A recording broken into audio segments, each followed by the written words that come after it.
The Journey of the Forgotten Village ***. In the heart of Africa, where the vast savanna meets the dense forest, lay the village of Uchila. The villagers lived in harmony with the land, following ancient traditions and communing with the spirits of their ancestors. Every day they worked the fields, herded animals, and drew water from the rivers that snaked through the land. But the world around them was changing. The rains had stopped coming and the once thriving crops began to wither. The villagers grew anxious, and whispers spread that the ancestors had turned their backs on them.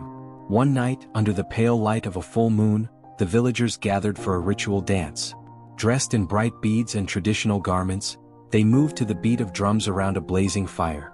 The village elder, Babu Malaika, sat close by, his wrinkled face etched with the wisdom of generations. He watched as the youth danced, hoping to draw the attention of the spirits. As the villagers danced, chanting prayers, Babu Malaika stared into the flames. But no sign came. Among the villagers was a young boy named Juma. One night, as Juma lay beneath the stars, he dreamed of an ancient baobab tree, its branches reaching toward the heavens, and beneath it, a glowing elephant adorned with tribal markings.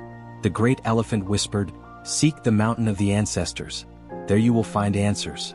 The next morning, Juma rushed to Babu Malaika and told him of the dream. The elder's eyes widened as he listened. He knew that the mountain Juma spoke of was sacred, a place where only the bravest ventured, for it was said the spirits themselves resided there. He believed Juma's vision was a call from the ancestors. Babu Malaika gathered the village's strongest warriors and hunters, and they set out for the mountain. Juma, though young, insisted on joining them. Their journey took them across the wide-open grasslands, where herds of zebras grazed under the watchful eye of a distant lion pride.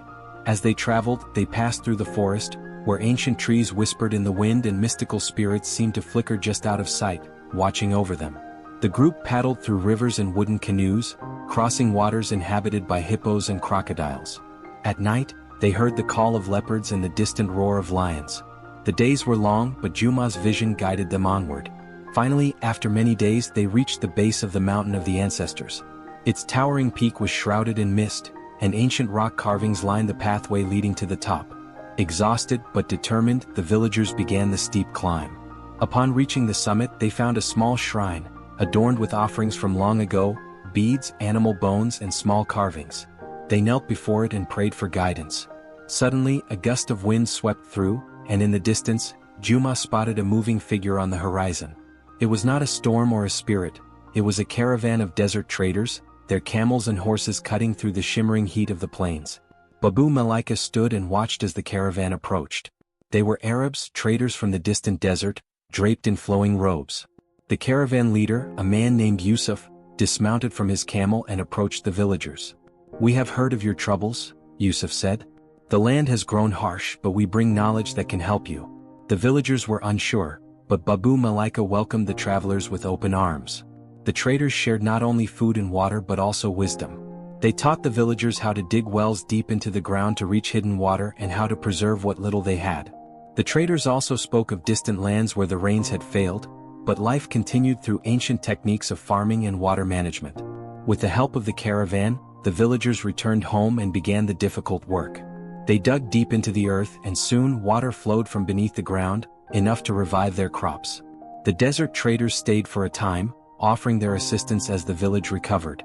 Rain finally began to fall, gentle at first, and then in torrents, filling the rivers and renewing the land. As the rains returned, so did the village's spirit. The great baobab tree stood as a symbol of their resilience, and Juma, who had received the vision, was hailed as a hero. The market once again thrived with life as the villagers celebrated with the caravan traders, exchanging goods and stories. Under the watchful gaze of the elders, the villagers knew that the ancestors had not abandoned them. They had sent help in the form of strangers from a distant land. At sunset, as the villagers gathered to give thanks beneath the baobab tree, Babu Malaika looked at Juma and smiled. "You see, young one," he said, "the spirits have many ways of answering our prayers. Sometimes they send us visions and sometimes they send people to guide us.